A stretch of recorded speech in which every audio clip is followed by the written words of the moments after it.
عملی لوگ جو ہیں وہ تدبیر کو ہر مرض کا علاج سمجھتے ہیں، لیکن تدبیر اور تقدیر لازم و ملزوم ہے۔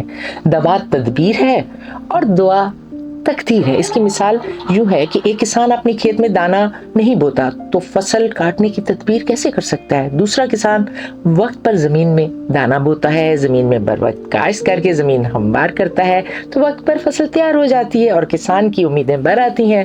گویا تدبیر کی تو تدبیر نے بھی ساتھ دیا۔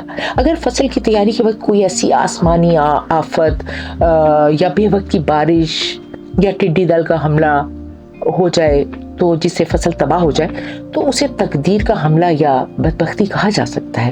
گویا بقول میر تکی میر الٹی ہو گئیں سب تدبیریں، کچھ نہ دوا نے کام کیا۔ تو تقدیر کی ضرب کاری ہوتی ہے بعض اوقات۔ یوں بھی کہا جا سکتا ہے کہ مرض بڑھتا گیا جوں جوں دوا کی۔ تو کبھی کبھی ایسا ہوتا ہے تقدیر کا پار بھی ہو جاتا ہے۔ تمام مخلوق قوانین تقدیر کی پابند ہے، صرف اور صرف انسان کو عقل کی دولت سے نواز کر اسے مختار بنایا گیا ہے، تدبیر کا اختیار اسے دیا گیا ہے۔ اور ڈاکٹر علامہ اقبال نے تدبیر، حرکت اور عمل پر زور دیا ہے، جبکہ روایتی صوفیہ جو ہیں وہ آج بھی زنجیر تقدیر میں جکڑے ہوئے نظر آتے ہیں۔ لیکن یورپ نے روایت پرستی کو ترک کیا اور ایجادات کی، دماغ کا استعمال کیا، عملیت پسندی کو اپنایا، توہمات سے دامن چھڑایا اور تحقیق و تخلیق سے اپنا قد بڑھایا۔ اسلام نے تدبیر کو بنیاد قرار دیا ہے اور تقدیر کو رضا الہی سے منسوب کیا ہے، لیکن اللہ تعالیٰ کسی کی محنت جو ہے وہ رائیگاں نہیں کرتا، یہ آپ یاد رکھیے گا۔ ممتاز برطانوی ناول نگار جارج برنارڈ شاہ کا کہنا ہے کہ لوگ حالات اور مقدر کا شکوہ کرتے رہتے ہیں۔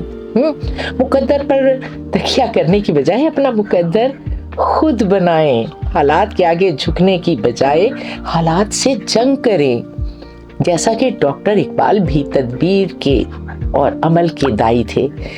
تو یہ جو مقدر کا فلسفہ ہے نا، میں آپ کو بتاؤں، یہ ہندو مت کی تخلیق ہے۔ ہندو مت میں جو لوگ پہلے جنم میں خوش اتوار اور بڑے اچھے ہوتے تھے اور نیکی کو زندگی کا شعار بناتے ہیں، وہ دوسرے جنم میں خوشحال پیدا ہوتے ہیں۔ یعنی انہوں نے کہا ہے کہ جی تقدیر جو ہے یہ بن چکی ہے، اور جو لوگ پہلے جنم میں اچھے کردار کے مالک نہیں تھے وہ دوسرے جنم میں غریبوں اور ناداروں کے گھر پیدا ہوتے ہیں یا کسی جانور کی شکل میں پیدا ہوتے ہیں۔ گویا ہر شخص پیدائشی طور پر قیدی ہوتا ہے۔ تو اس نظریے کی بدولت ہندو مت میں ذات پات کے تصور نے جنم لیا اور پنڈت خدا کی خاص مخلوق قرار پائے اور شودر جو ہے بیچارے اندائے درگاہ قرار دیے گئے۔